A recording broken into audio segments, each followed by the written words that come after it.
The next panel, Anna Crockett, Lisa Blackwell, Angela Ghost, Charles Ellis, Celeste Peterson, Mandy Dealey. They will be followed by Karen Sterling, Margaret Locke, Shannon Kavanaugh, Carol Cardozo, Nancy Mims, Timothy Betts, Anna Crockett. Anna Crockett's not.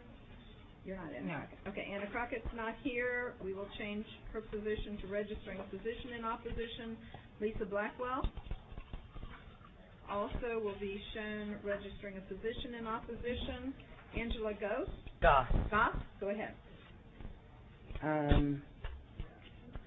My name is Angela Goss. I represent myself, and I will be keeping this short.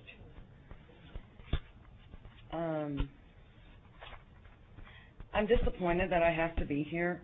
I didn't vote for any of you, but I will do what I can to get you voted out of your position as a legislature in this great state of Texas. Much of what you propose is unconstitutional, and the use of the special session at Texas taxpayers' expense to promote religious views or legislation drawn up by organizations such as ALEC is a gross injustice to the state.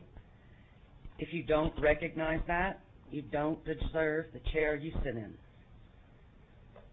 You know, I've heard a lot of testimony today that's rather emotional from many women who said their lover or their boyfriend or their husband made them get an abortion. I sympathize.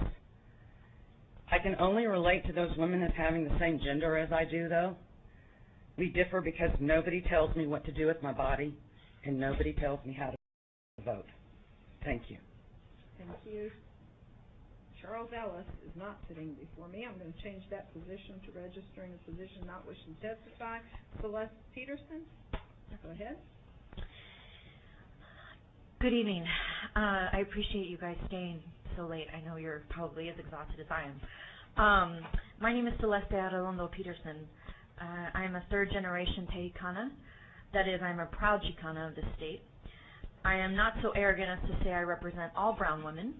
However, I am here to represent those pro-choice brown women who could not be here today.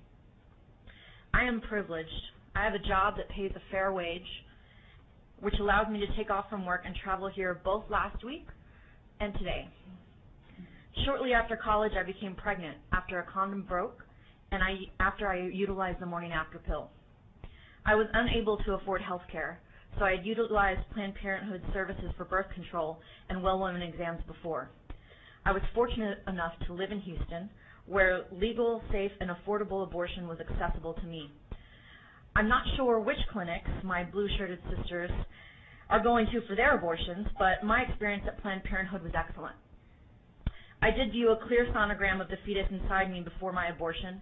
I did hear about other options available to me, such as adoption. I made the difficult choice to proceed with the abortion.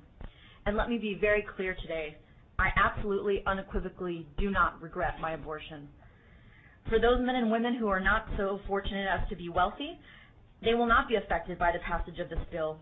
If I understand correctly, abortion clinics will be unable to come into these regulation compliance not because of substandard conditions, but because most hospitals would not grant admitting privileges to doctors who perform any surgical procedure exclusively outside of the hospital, as one of the medical professionals on this opening panel explained. I do vote. I'm a registered voter. Probably more importantly, I do organize. And so for all of you who intend to vote for the passage of this bill, we're coming after you next year. Thank you. Mandy Dealey. Yes, thank you. Thank you, Senators, for being here so late. I used to serve on the Austin Planning Commission, and we had lots of late-night meetings, so I know how exhausted you are. My name is Mandy Dealey, and I'm a constituent of Senator Kirk Watson's. I'm here representing myself, and I'm testifying in opposition to Senate Bill 1. First, I want to speak against the specious requirement that all abortions be performed in ambulatory surgical centers. I say specious because initially it sounds like good medical practice, when in fact it's a frivolous requirement intended to be onerous to the doctors who perform these procedures and the women who receive them. It is unnecessary, and it's a requirement for no other surgical procedure in Texas. ASCs, or ambulatory surgical centers, are extremely expensive and have many strict requirements that have little or nothing to do with patient care or the delivery of medical services. What difference does the size of a janitorial closet have to do with that regard?